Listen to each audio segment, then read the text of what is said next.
I'm going to get started with the first portion of this talk. It's going to be a quick talk. These chalk talks are designed to kind of be a quick hitter, addressing a topic of interest to PA educators. And as Joe mentioned, this is specifically regarding the proposal submission process and that sort of thing.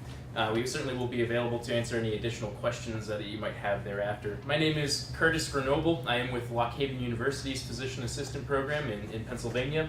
I have been a member of what used to be the Conference Curriculum Committee subcommittee for roughly 3 years, and now have been on the Conference Council for, I'm in my first year, finishing up my first year as a member of the Conference Council. So we are both members of the Conference Council and are speaking to you is as representatives basically of that council to share with you the review process of PAEA proposals. And you'll notice that the title of this, not only call for proposals, but perhaps more importantly, difficult decisions. We're going to talk to you about some trends, the numbers of submissions that we have for proposals, and the process that we go through in making some of those difficult decisions. Sometimes we have many highly qualified individuals who are submitting some excellent topics, and we need to make those difficult decisions, really kind of narrowing down the best proposals and the best distribution of the material for each year. So we hope to share a bit more of that with you over the next 15 minutes or so. If you have any of you submitted previously for a proposal? Okay, very good. So some people have had some experience with the website. I want to cover the front end of things, and then Pat will kind of discuss some of the back end of things and what we actually as a council typically do. If you've ever accessed the website for submitting a proposal, you've probably seen this homepage for the website. It is a technology-enhanced process where proposals are submitted using an online web-based submission process. The information for accessing the website is sent to membership of the PAEA in advance of the call for proposals, so you can access the website to make sure that you have access prior to the start of the call for proposals. So that is sent to members via email prior to the opening of the call for proposals. You can then log in to change your password, make it something as that you'll forget, just like I will, and write it down somewhere, make sure that you have that recorded. But you'll notice there is an option here. If you can't remember your password, the passwords can be reset from the website as well. So once you log into the website using the information you've been given, you'll see a page like this. It will allow you to initiate a proposal. So you have something in mind, a proposal that you want to put together, allows you to initiate that. Very importantly, allows you to save the progress that you've made on that proposal and come back to it at a later date in order to submit it once it is fully complete. So you can then return, review, add, finish the proposal, and ultimately submit it for your final submission to be evaluated by the committee. I do encourage you, once that information comes out, to log in early to the website, become familiar with it, peruse the website, and kind of know the technology. We really don't want to run into problems at 2 a.m., the day that the proposal is due. Kind of familiarize yourself with the website. In addition, when you initiate the proposal, you can see the components that are required. So it will list that we want information about the authors, the title of the presentation, objectives, the learning objectives, the description of the session that you're going to be holding, and a bibliography that supports that as well. So we're looking for that information, and it's good to log into the website early so you know what's going to be expected and what's going to be required on that submission early. The technology also allows us the benefit of having things that are put into the system by the person who is submitting the proposal. It prevents us from having all sorts of paperwork that we need to add things separately. It gives you direct access to enter the data into the system, and then that data can be pulled out on the back end and populated into the material that we then review as members of the Conference Council. So the technology-enhanced process is very beneficial for us to have that information in a very organized manner with the data plugged in by the user. The timeline, this is an important thing if you're considering submitting.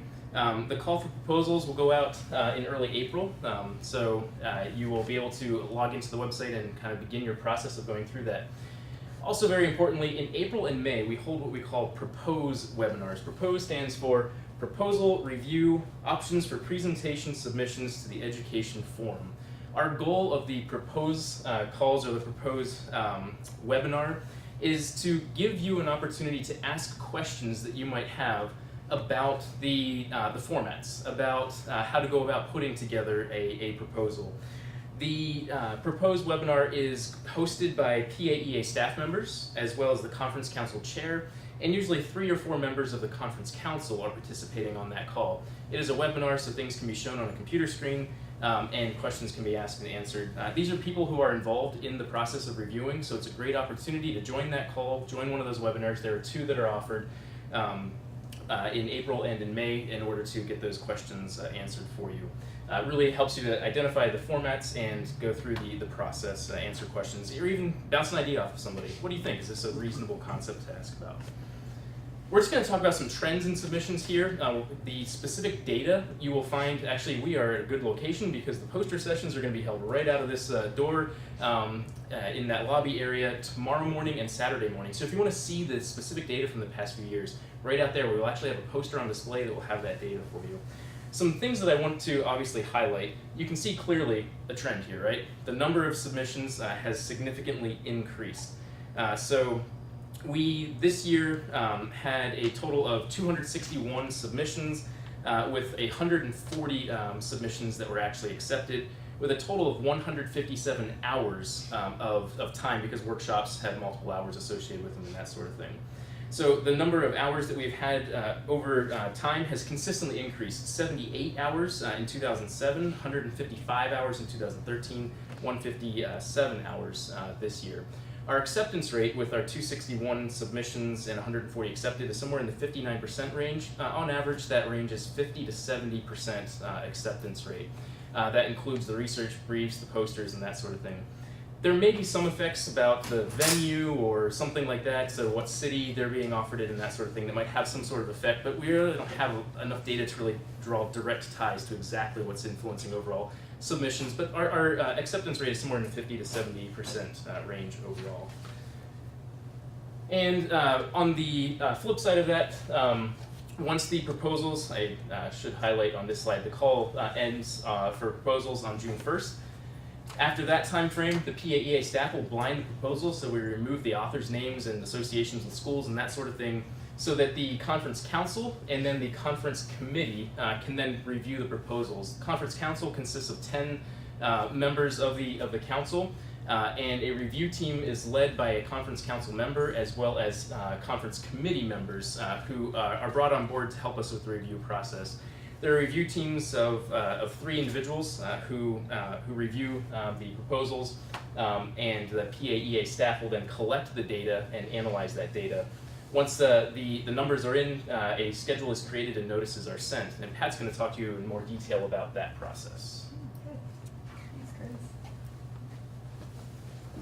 So as Curtis mentioned, there is a group of individuals who take on the challenge of reviewing all of the proposals. There are quite a few of them that we have to review, and the groups are made up of a single individual from the conference council and then 2 additional individuals from the conference committee. These are folks who are out in the PA education community who help us every year come up with evaluations for each of these proposals, and so the work is divided up amongst all of these teams. The rating tool, which I'll show you in just a moment, is evaluated or used by each person to evaluate. We have 3 people look at each of the submissions and then ultimately rate the submission for the quality and the adherence to the guidelines that we're looking for. And so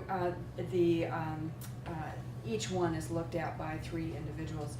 When we come up with our scoring mechanism for each of these proposals, that is all blinded so that we don't see how each other scores this, and then the cumulative scores are then looked at by PAEA.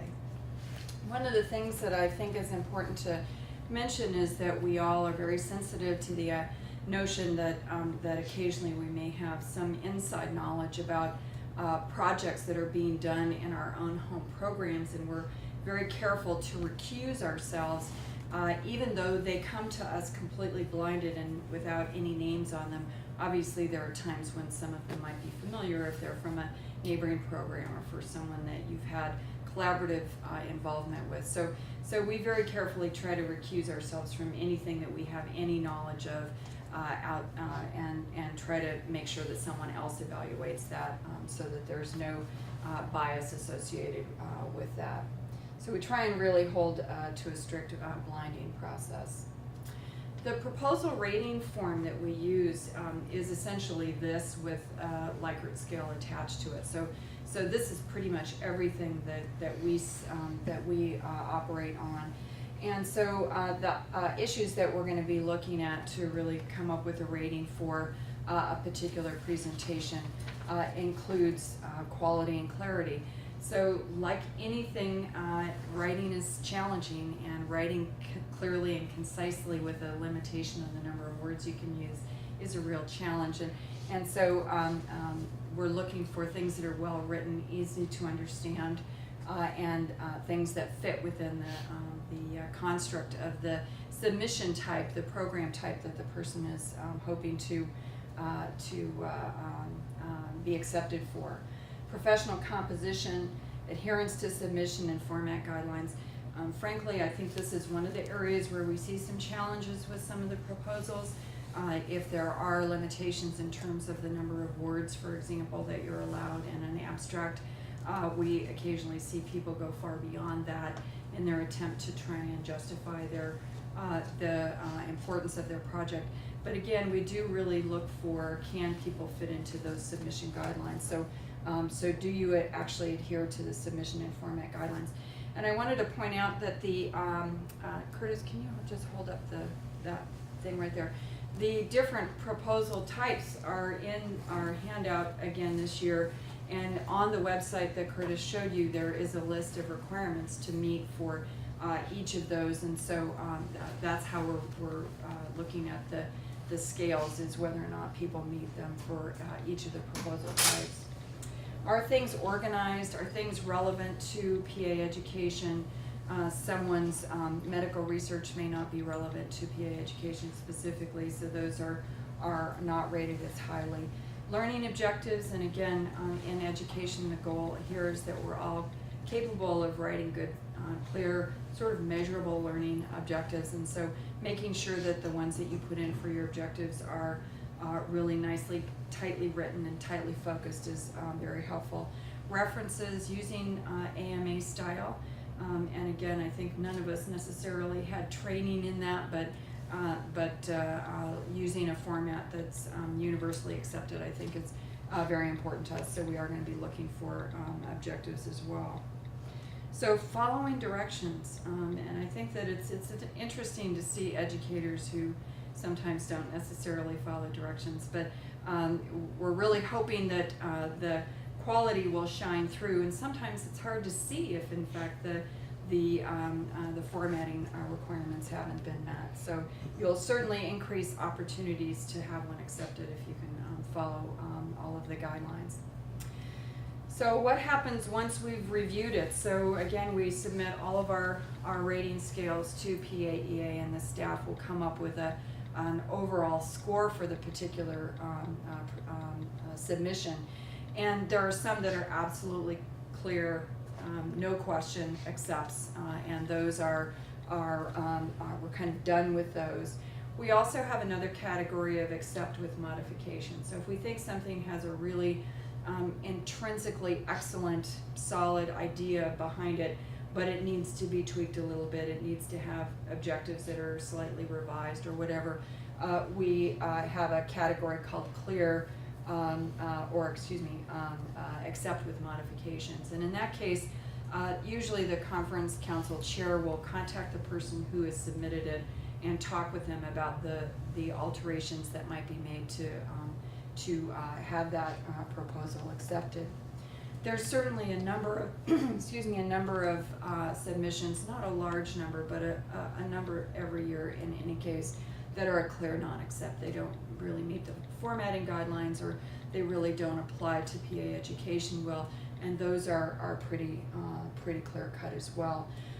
The really challenging part, and I think where the title comes in, are the gray areas or the difficult decisions about, here are some that have some merit, but how do we come to a decision about which ones we're going to accept and which ones we're going to not accept? And part of the decision-making process has to do with some of these sort of issues. Topic relevance, so is it really timely? Is it relevant to what we're doing on a day-to-day basis?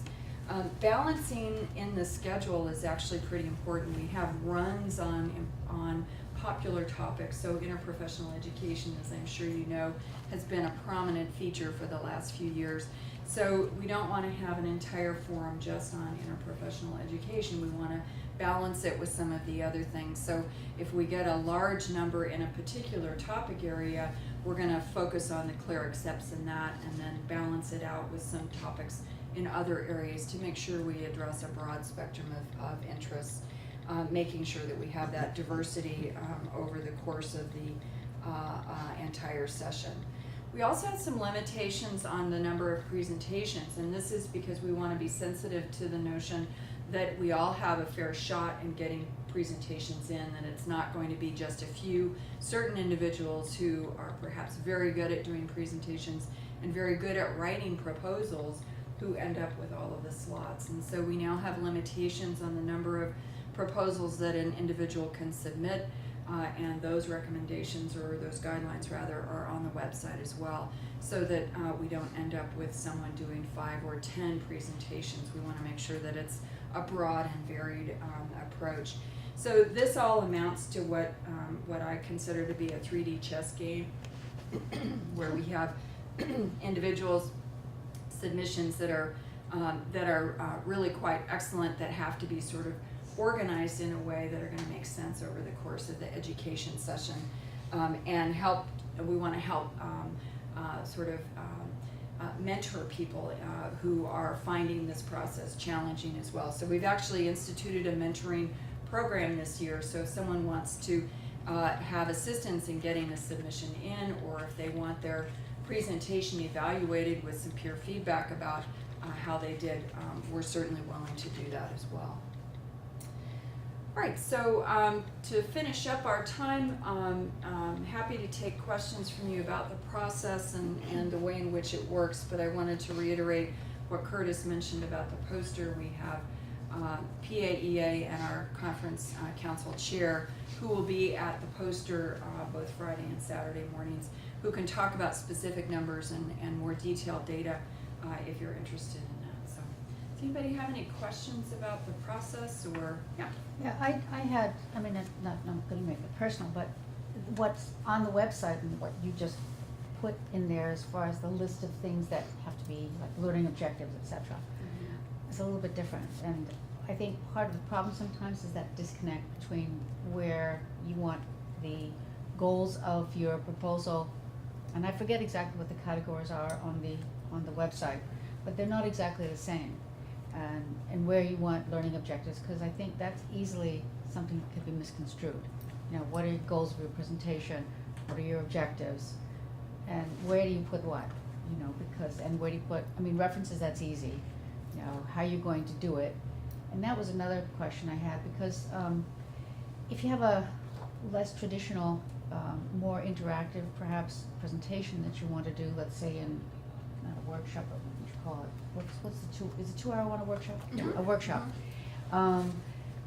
Then it's hard to put that material into the website, because it's 2 hours and you may do 2 different things each hour.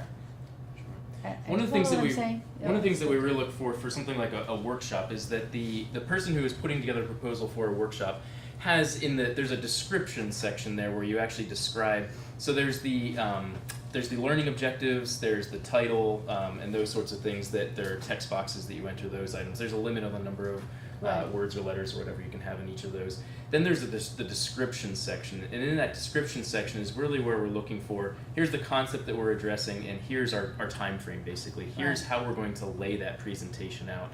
So the main categories, if I recall correctly, on the actual submission form online, are going to include the authors and identifying the authors, the title with a limit on the number of words, the description, of the session. So that would be where we detail, here's the concept, and it's like a workshop, here's the time scale that we're going to be using for that. We're going to spend 15 minutes discussing this, then we're going to be doing, you know, this area. And we'll need to review. The council will actually be meeting early next year, sometime over the next few months. We'll actually be meeting, and we'll kind of review that stuff, and that might be a good thing for us to look at. And then if I remember correctly, there is an objectives text box, Yes. If I remember correctly, Right. and so that's where the learning objectives would go.